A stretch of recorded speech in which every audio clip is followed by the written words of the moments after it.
किडियान सपनों की उड़ान। हे छोटू, जी भैया। क्या कर रहे हो? भैया डॉक्टर डॉक्टर खेल रहा हूँ। Doctor doctor? जी बीमारी क्या है? वही तो पता लगा रहा हूँ। जल्दी पता लगाओ। अच्छा सुनो, जी भैया। एक कहानी सुनोगे? हाँ भैया, क्यों नहीं।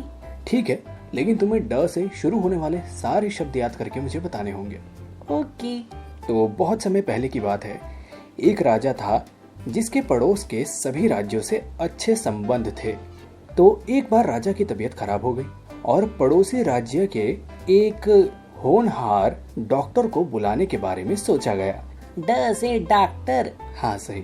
तो राजा का संदेश पहुंचाने के लिए दरबार के शाही डाक सेवक को बुलाया गया। ड से डाक सेवक। और वो तुरंत ही राजा का डाक लेकर रवाना हो गया। ड से डाक। डाकिया संदेश लेकर चल पड़ा और पैदल पैदल खेत में बनी डोल से होता हुआ एक जंगल में घुस गया। ड से डाकिया, ड से डोल। जंगल में बहुत से डकैत भी रहते थे जो मुसाफिर के सामान पर डाका डाला करते थे। ड से डकैत, ड से डाका। कुछ दूर चलने के बाद राजा के डाकियों को भूख लगी। ड से डाकिया। तो उसने आराम करने और खाना खाने के लिए एक पेड़ के नीचे डेरा डाला। ड से डेरा। और सेब खाने लगा।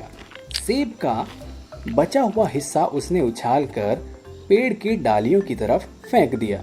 ड से डालियां। हाँ, जो कि एक मधुमक्खी के छत्ते से जाकर टकरा गया। Oh no. जिससे निकली मधुमक्खी ने डाकिये को डंक मारना शुरू किया। ड से डंक। और उससे डरकर वह भागने लगा। भागता भागता डाकिया एक आदमी से जाकर टकराकर गिर पड़ा। धम। हाँ, जो कि दड़ियल था और डरावनी शक्ल वाला डाकू था।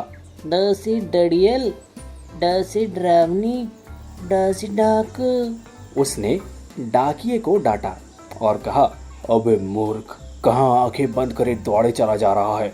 दिखता नहीं है क्या? कौन हो तुम? तो डाकिये ने डींग मारते हुए कहा, मैं एक शाही डाक सेवक हूँ। तुम कौन हो? तो डाकू ने कहा, मैं इस जंगल का राजा हूँ। तुम्हारी मुसीबत डाकू डिबिया वाला हूँ। ड से डिबिया वाला डाकू।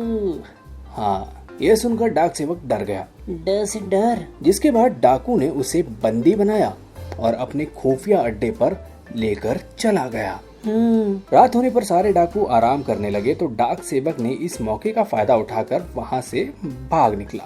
अच्छा। हाँ, जिसके भागने की आवाज सुनकर डाकू डिबिया वाले की आंख खुली और उसने अपने साथियों के साथ उसका पीछा करना शुरू कर दिया। ये पकड़ो पकड़ो, भागो भागो। डाकिया भागता हुआ एक ऊंचे पहाड़ के किनारे पर पहुंचा, जिसके नीचे से एक नदी बह रही थी और दूसरी तरफ जाने के लिए एक रस्सी बंधी थी।